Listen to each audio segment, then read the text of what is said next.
Supreme court का एक observation है, Francis Coralie Mullin versus union territory of Delhi.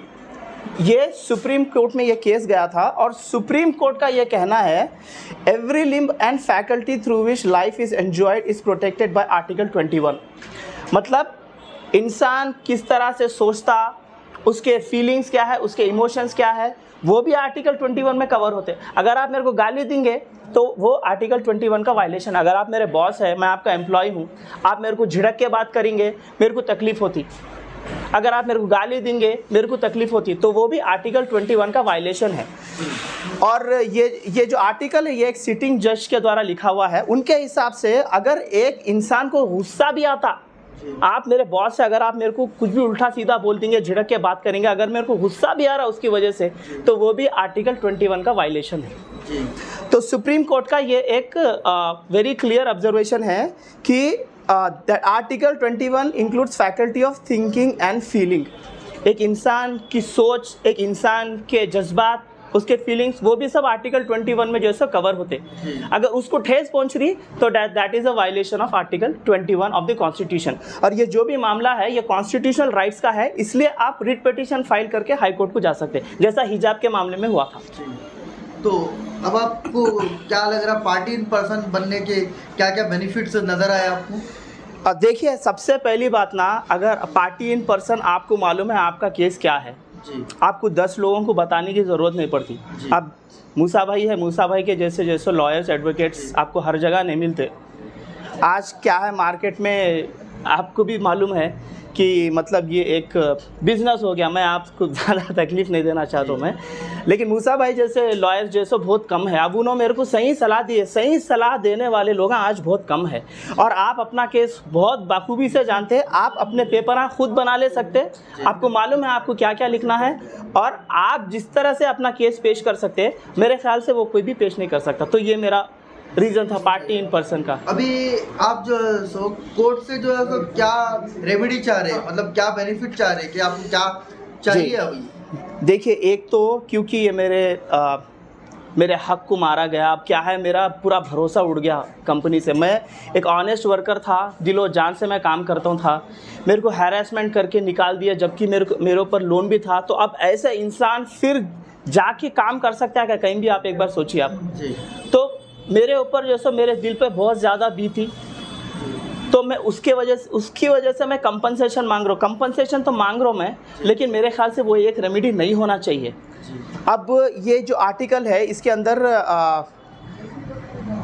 ये पत्तभी रामाराव कोमुरू साहब ये बोल रहे कि एक लेजिस्लेशन भी होना, हमको कम से कम लेजिस्लेशन नहीं तो कम से कम अपने को हाई कोर्ट से गाइडलाइंस होना एक एम्प्लॉयज़ के राइट्स को प्रोटेक्ट करने के लिए।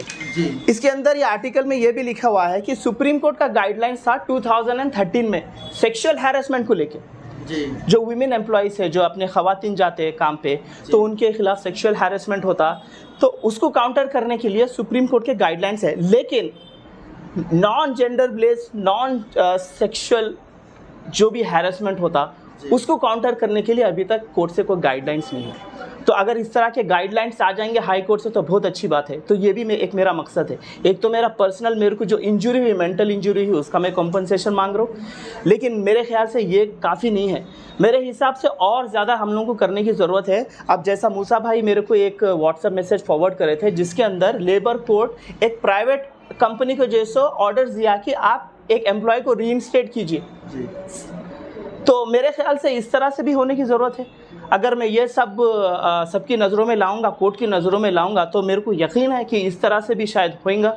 एक प्राइवेट कंपनी को भी जैसे कोर्ट ऑर्डर दे सकता है किसी एक एम्प्लॉय को रीइंस्टेट करने के लिए, अगर उसके हक बुरी तरह से मारे गए, उसके साथ बहुत ज़्यादा हैरेसमेंट हुआ, डिस्क्रिमिनेशन हुआ, तो शायद ये भी मुमकिन है। तो ये भी मेरी कोशिश है।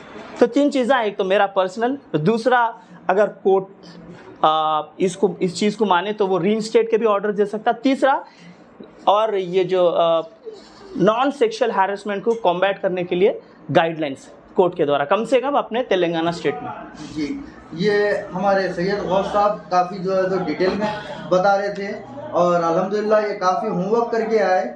ऐसा जो हर एक आदमी को जो होमवर्क करना चाहिए, कभी भी इसके खिलाफ तो खामोश नहीं बैठना चाहिए, हमेशा जो है सो हक के लिए जो है सो आवाज़ उठाना चाहिए। और कभी भी कहीं भी कुछ भी जुल्म हो तो जो है सो आप लोग आइए, इंशाल्लाह जो है सो हमारे मुसाफ भाई की तरफ से आपको पूरा गाइडेंस मिलेगा। और जो भी जो है सो फीस भी नहीं पे कर सकते, इंशाल्लाह जो है so free legal aid services भी दिए जाएंगे। और जो दे सकते हैं उनसे एकदम मिनिमम चार्जेस में इंशाल्लाह जो है सो आपको करेंगे हमारे मुसाफ भाई। और इंशाल्लाह जो है सो आने वाले दिनों में जो है सो पूरी इन डिटेल जो है सो वीडियोस आएंगे कि वर्कमैन कंपनसेशन क्या है, वो लोग को बोनस क्या देना चाहिए, सैलरी क्या देना चाहिए, एम्प्लॉयर कैसे परेशान कर रहे, एम्प्लॉय कैसे हो गए अभी, और लॉकडाउन के बाद कैसे कैसे मुसीबत झेल रहे हैं लोग, वो जो है इंशाल्लाह आपको जो है तो पूरा इन डिटेल वीडियो के माध्यम से बताया जाएगा। और नीचे जो है सो मुसाफ भाई का नंबर डिस्प्ले हो रहा है, आपको कभी भी कुछ भी जो है सो लेबर रिलेटेड कोई भी इंक्वायरी हो तो पूछ सकते हैं। इंशाल्लाह जो है सो मुसाफ भाई और उनकी पूरी टीम आपके साथ, आपके सपोर्ट के लिए, आपके हक के लिए हमेशा ठहरी हुई रहेगी इंशाल्लाह। खुदा हाफिज़।